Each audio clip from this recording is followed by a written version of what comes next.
Mary. Hi, I'm Linda. Sisters in the kitchen, but we're not in the kitchen today. We're here visiting with our brothers and sister-in-laws. So we're just having a great time today, fellowshipping and of course eating. So it's our Christmas special to get together. So We've been looking forward to it and just enjoy each other so much, and that food was so it was good. very good. It was very good. We all kind of pitched in, and everybody did a little bit of Yes. making it happen.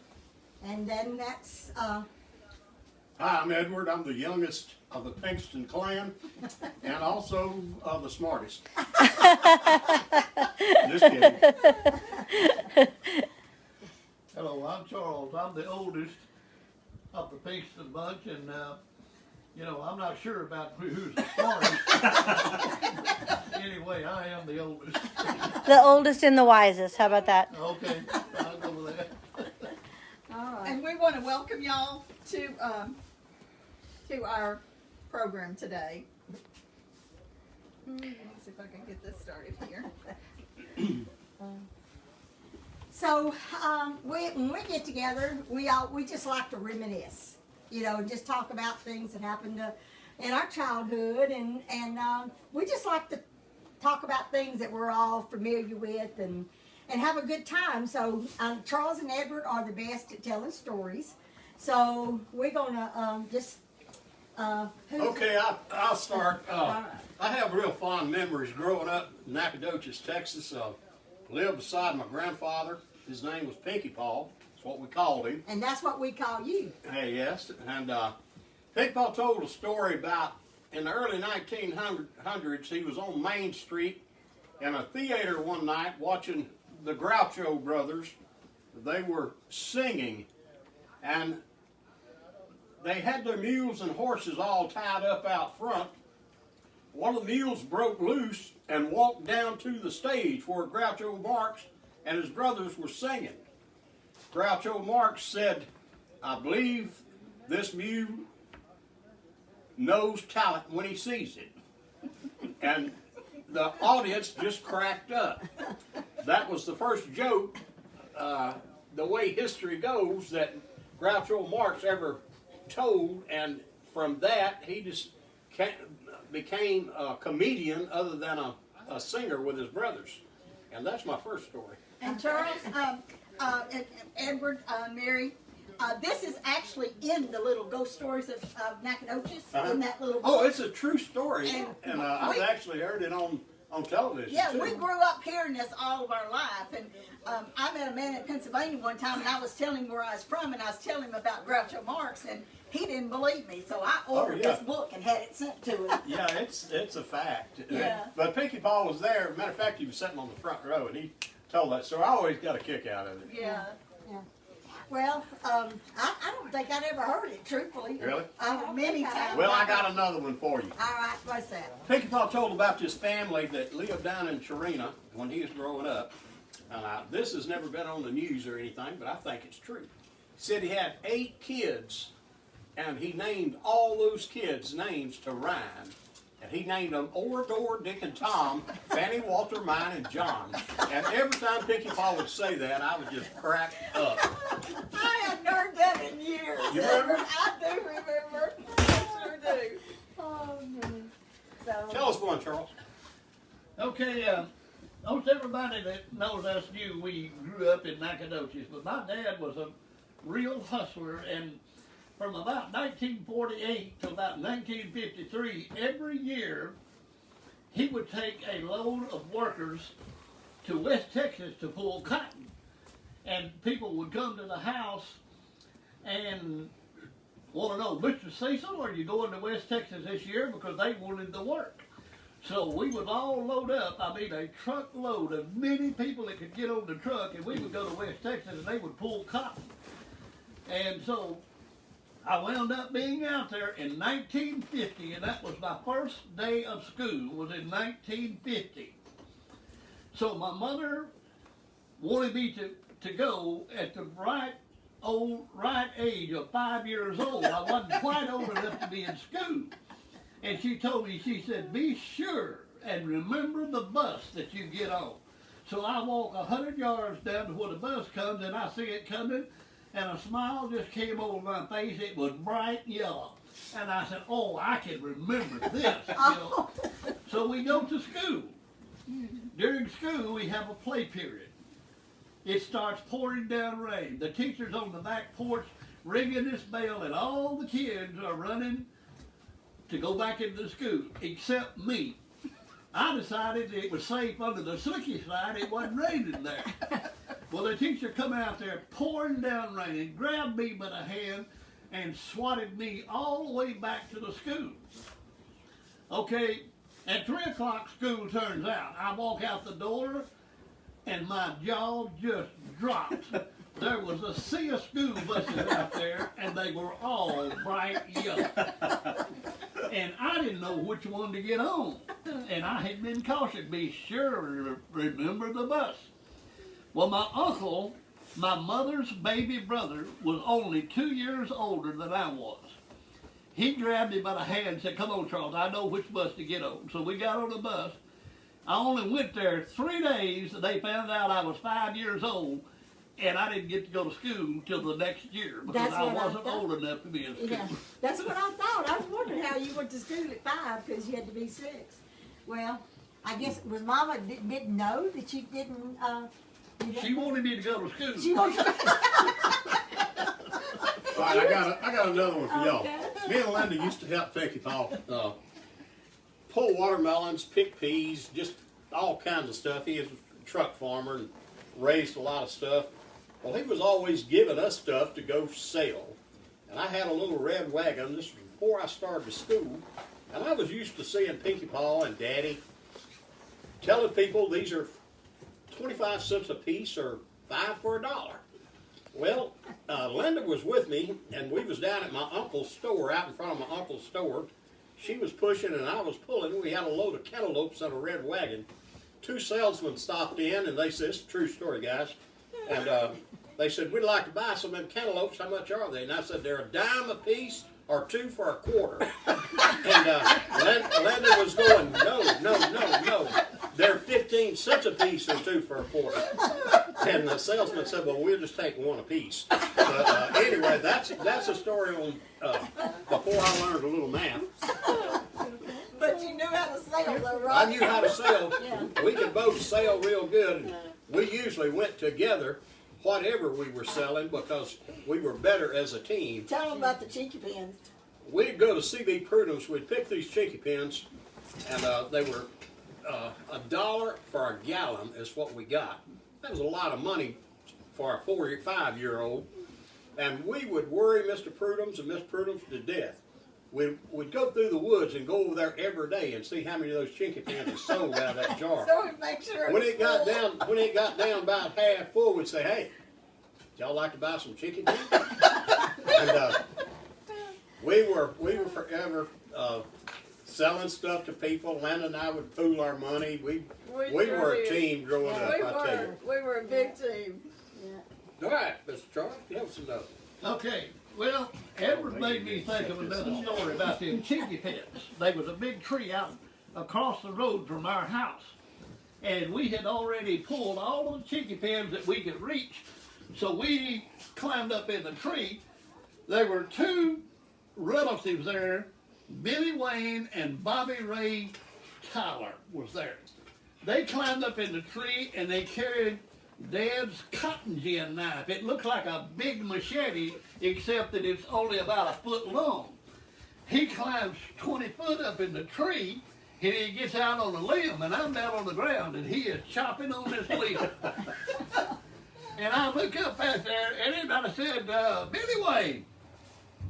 He said, it's just about to crack, I can feel it. Oh, He cut that limb off that he was sitting on. oh my Lord. He threw that knife, and we never did find that knife. I mean, he threw it and he fell to the ground. It's a wonder it hadn't hurt him. He wasn't the smartest guy in the No, world, he was he?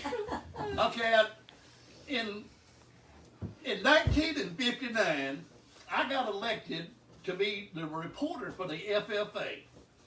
Well, I only got to serve half a term because mid-school year, Dad decided he wanted to move to St. Augustine to be close to the river.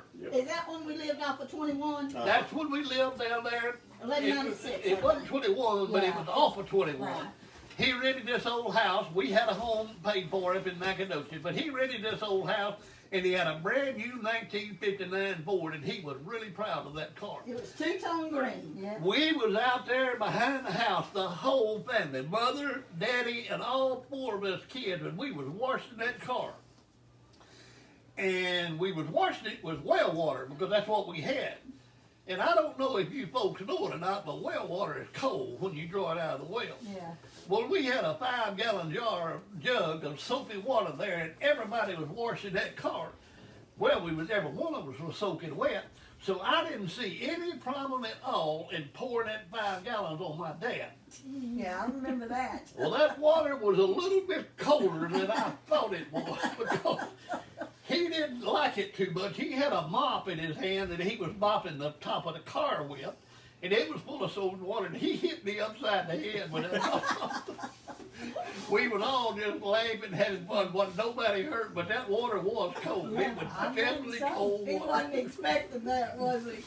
Yeah, we pulled some good ones sometimes on Daddy whenever, because Daddy was a quiet person. He didn't say much, and you didn't really do a lot to him, like that unexpectedly, because he wasn't expecting That it. time we was going to West Texas. I remember that.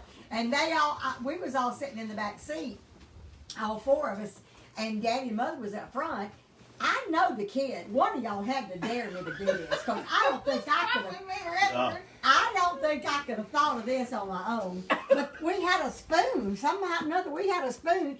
And I know one of y'all dared me, and I don't remember, but we decided that we was going to go up under the seat with that spoon and touch Daddy's leg with it. And he was driving.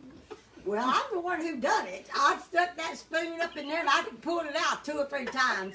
But I managed to put it under the seat and I touched his leg. And when I did, he was driving. He come loose.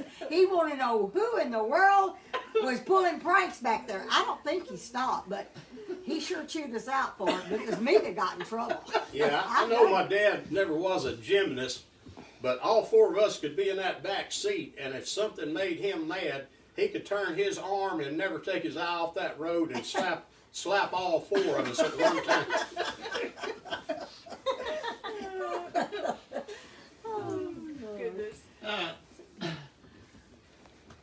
We was in Vidor, Texas. Mother and Dad was in the front of the truck. He had a load of watermelons on.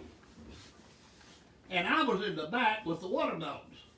Well, there's a train track runs right along the side of the road in Vidor there.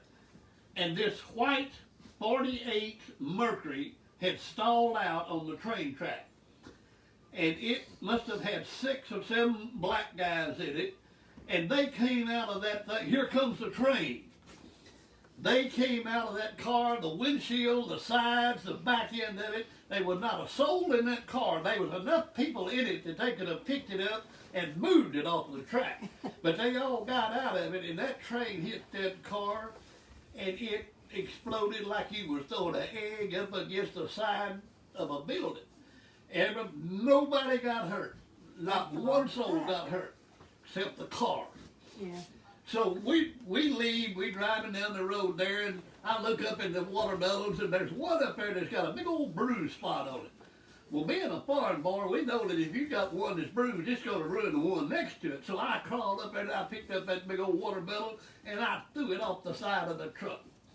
Splat! Red meat going down the side of the truck. You could hear my mother scream in Beaumont, Texas.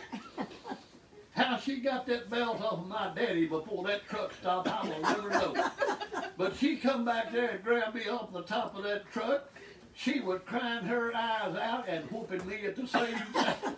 But I never threw another watermelon off the side. She thought it was you that one of y'all had fallen. Yeah.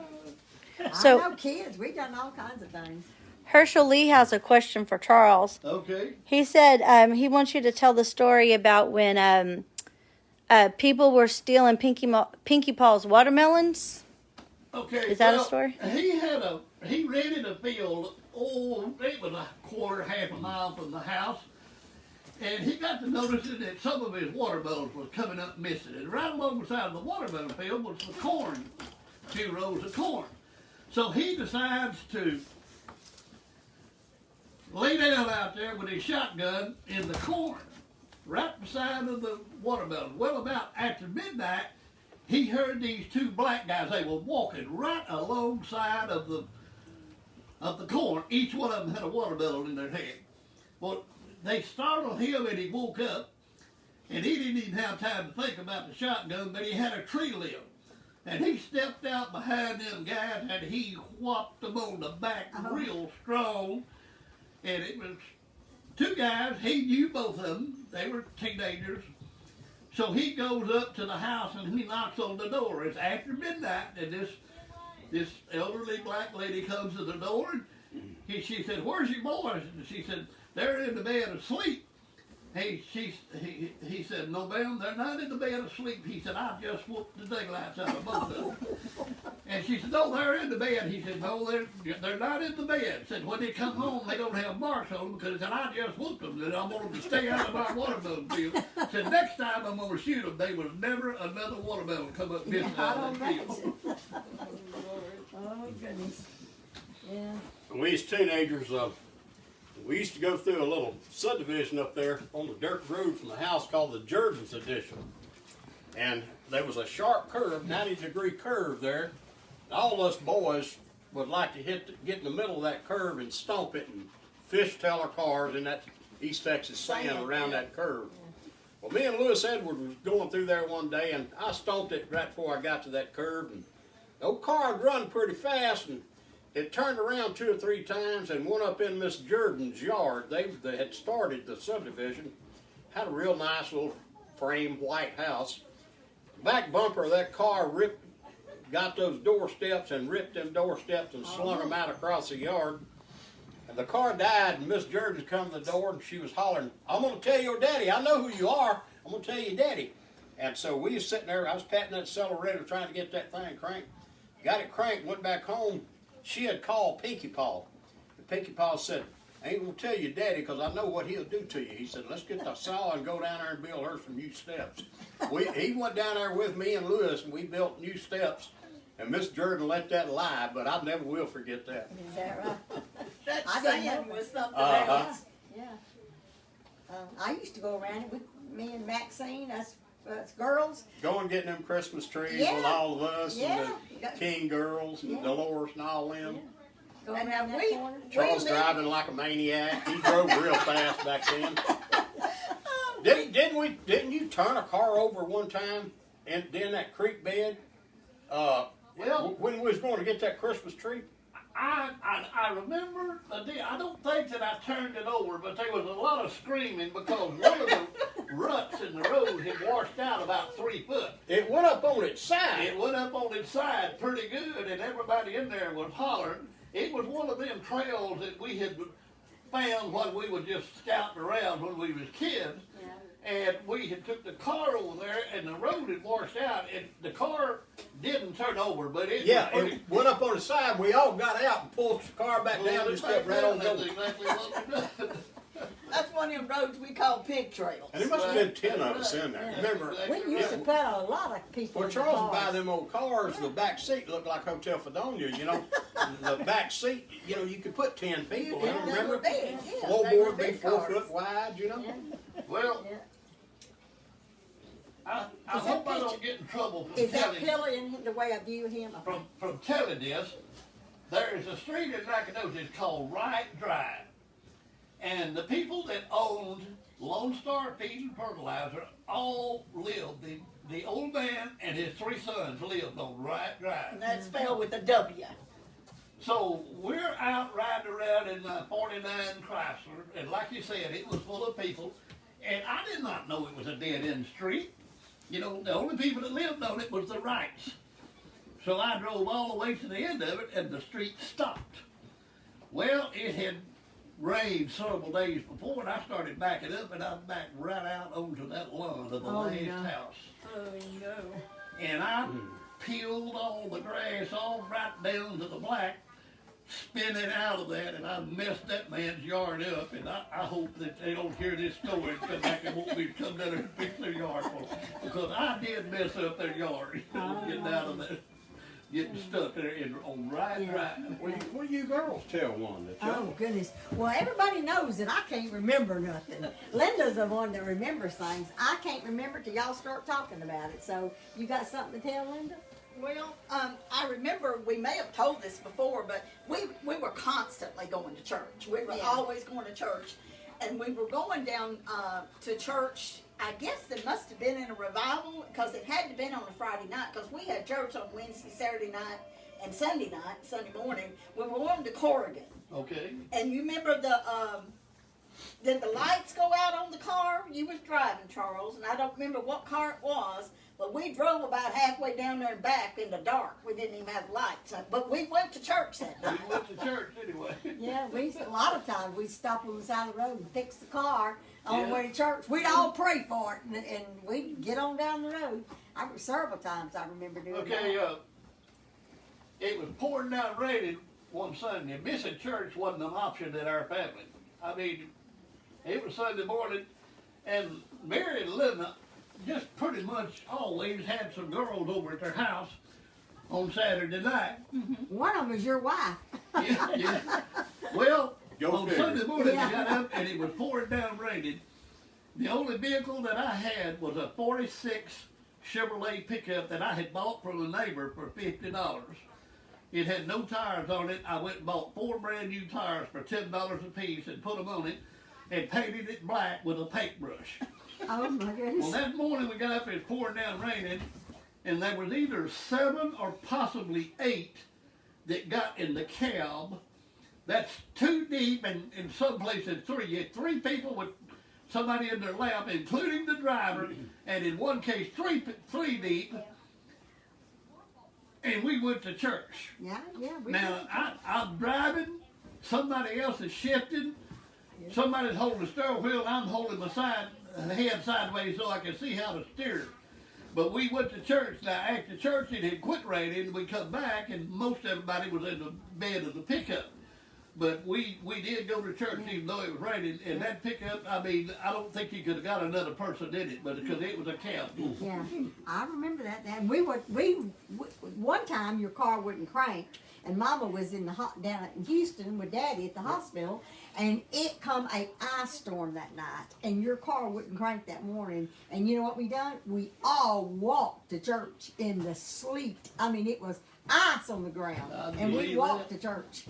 And somebody brought us home. But you, just like Daddy, didn't want to ask for no help. You didn't want to call nobody to come get us. So we walked. And it was freezing cold. Ice. We was walking on ice. What was it, about a couple miles we lived from the church? Every bit of 2 miles. Maybe Every 2.5 bit of 2 miles.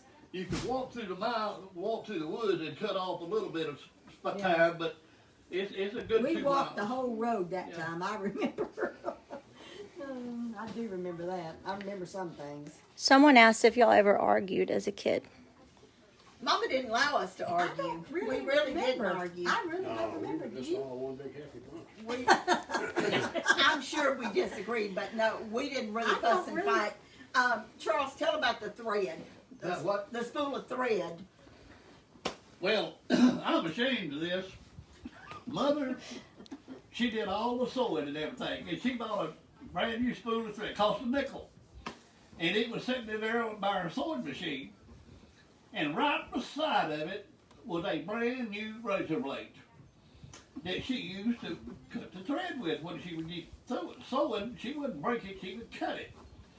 Well, I picked up that new razor blade and that nickel spool of thread, and I just went right across of it, watching that cut that thread. And I set it back down. Well, in a little while, she could, who cut the thread?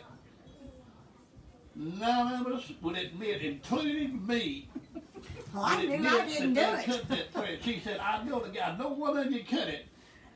And all of my brother and my 2 sisters here, we all 4 got a whooping. She said, I know I'm going to get the right one. Yeah. And she whooped all 4. She made us lay across the bed. All 4 of us across the bed. She whipped all 4 Yeah, at the same whooped all time. 4. And Yeah. I'm the one that cut the thread. Charles didn't fess up till about what, 30 years ago? 35 years later.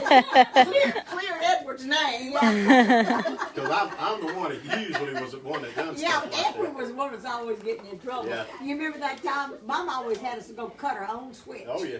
She'd have us to go across the street and cut her own switch. And she said she liked her switch.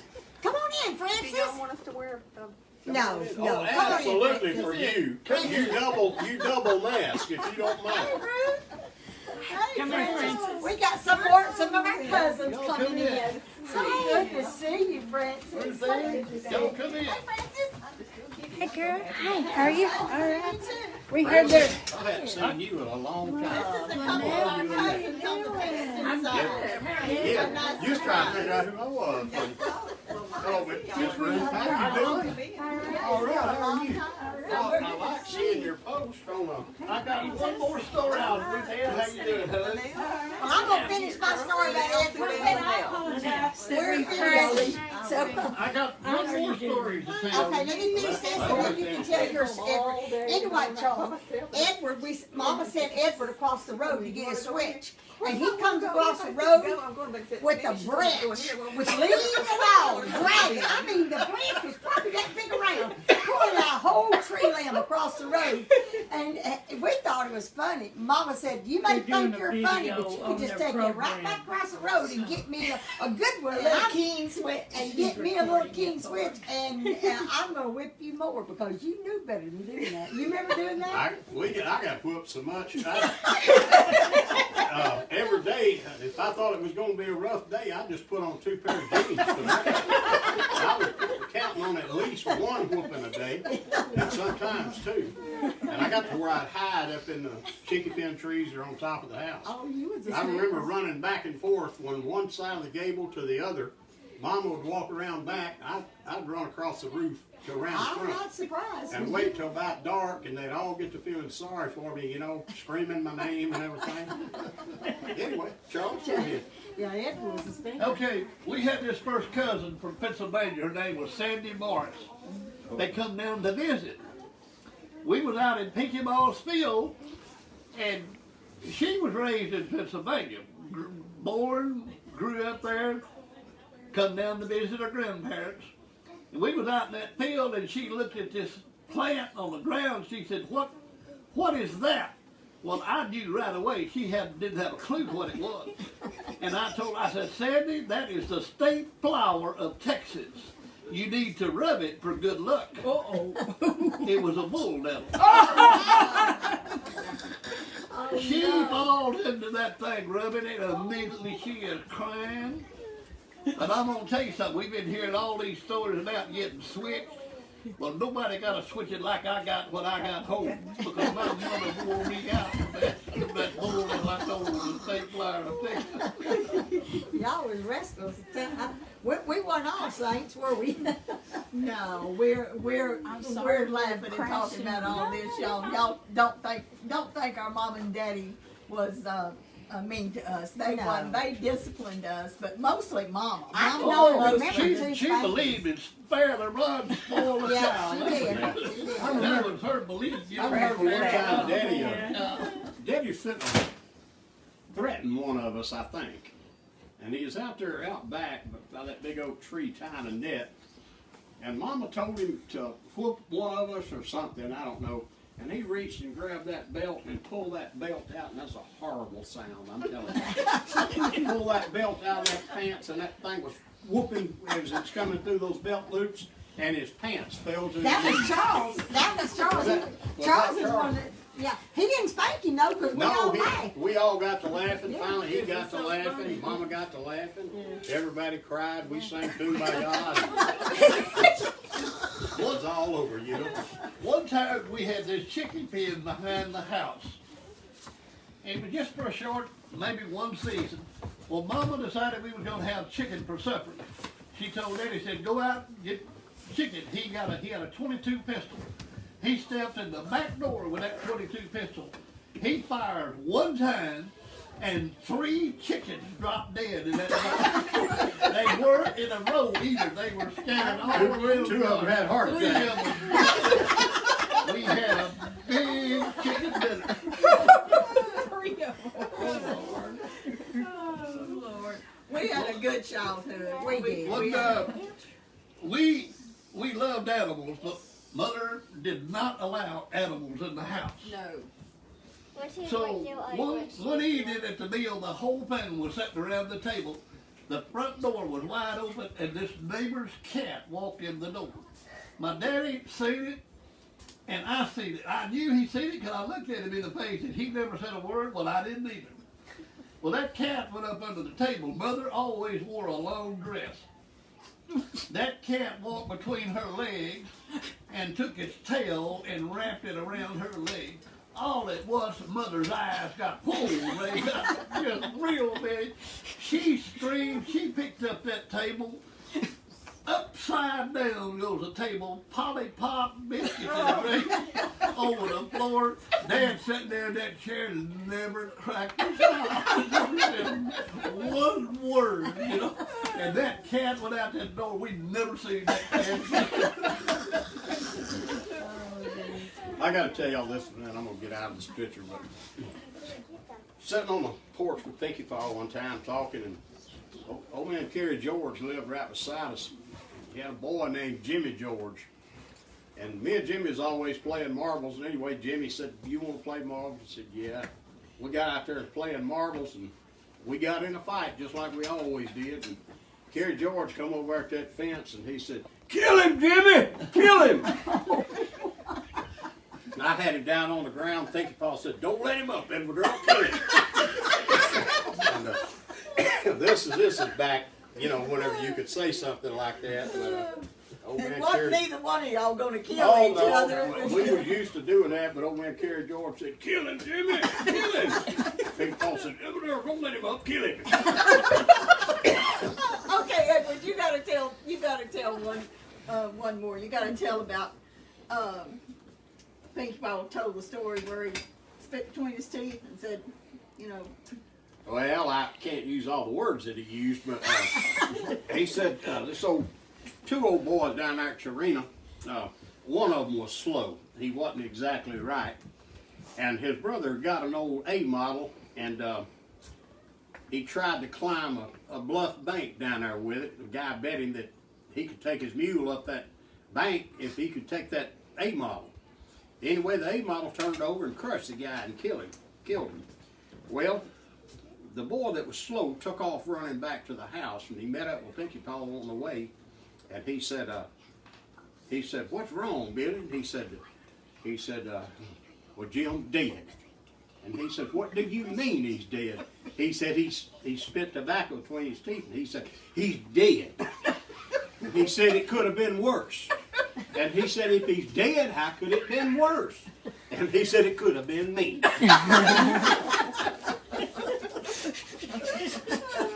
Pinky Paw spit between his teeth. Yeah, That was Pinky telling Paw the spit story. between his teeth. And Pinky Paw's a tough guy. Y'all all know this, but he was one of the coolest people you ever met in your life.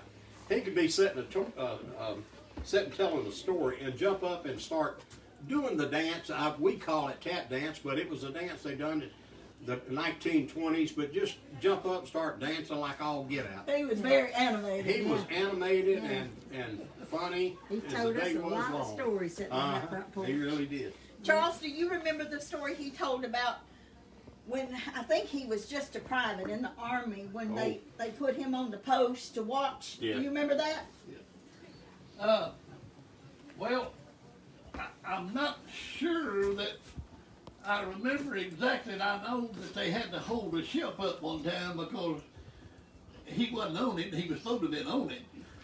And, Yeah, he was drunk whenever Yeah, when I he think joined. that's Him and the his buddy story. was drunk. And this officer told him, he said, "You stand right here and don't let anybody walk between this gate right here." Well, this lieutenant walked up there and he said, "What's your name, boy?" And he told him what his name was, and he said, Pinky Paw said, "You can't walk between this gate right here. I was told not to let anybody through." And he said, "You know what I am?" He said, "I don't care what you are. You're not coming." But anyway, I don't know if they ended up with a couple of hits there, but he was intoxicated. So He was holding the fort he down, was wasn't he? going to hold it down, yeah.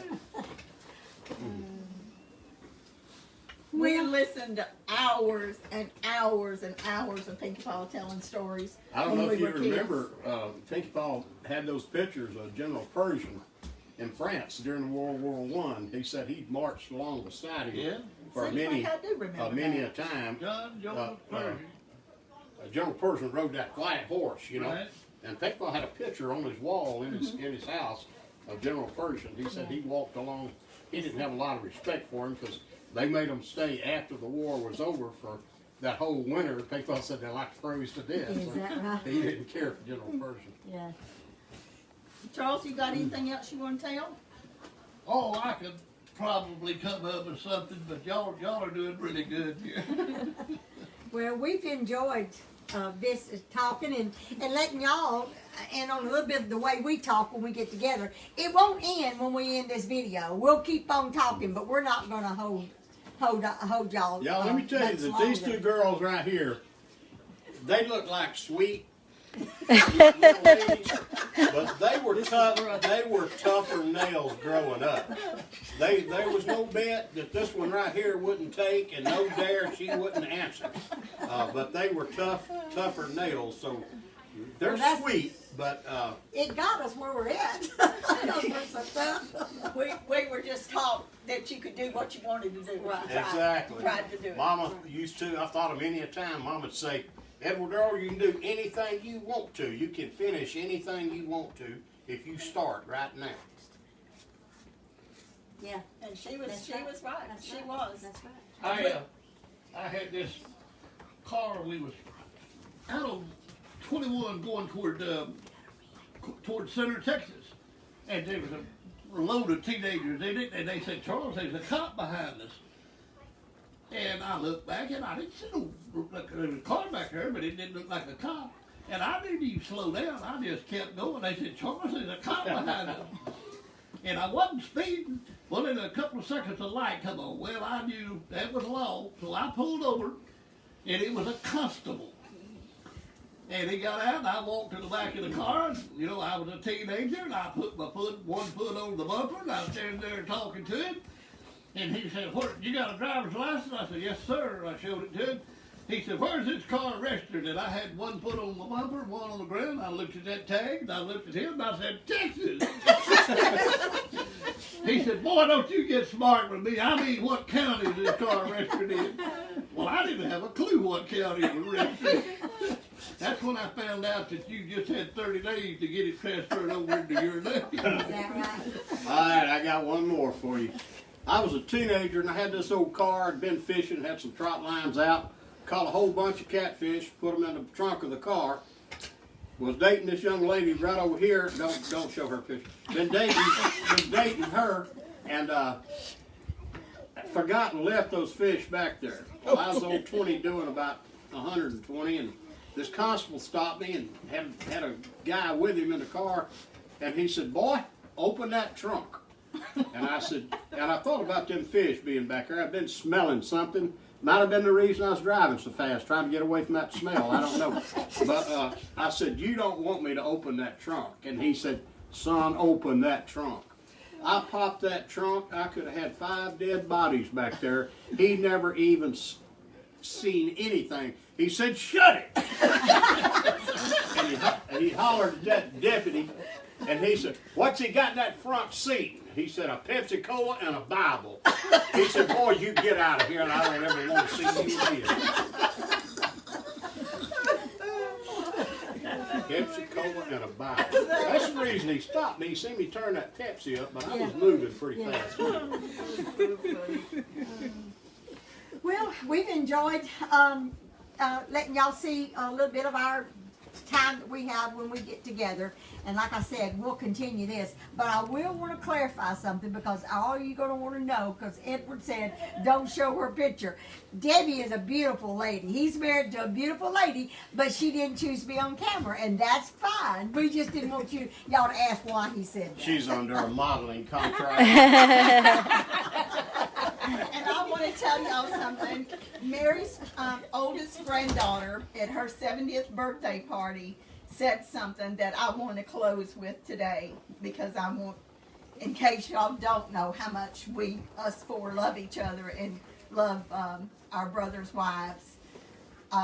Mindy said, "I love to see the way Meemaw's face lights up when one of her siblings enters the room." Yeah.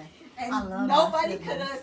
could have summed that up Yeah. any better than what Mindy Yeah. said. We enjoy each other's company. Yes, We do. love each other, and we look Yes. forward to these times and love being together and talking and reminiscing. And Edward almost teared up there one time. I know. And- All four of my granddaughters and their families will be here. One granddaughter, two granddaughters are already here, but they didn't want to be on camera, but so it wouldn't have been room for them all anyway. And two of our cousins on the Pinkston side came in today as a surprise. Yes. We're so glad they come to see us. We sure are. So we apologize that we were late getting on. It's really hard to pinpoint a time when we're all together.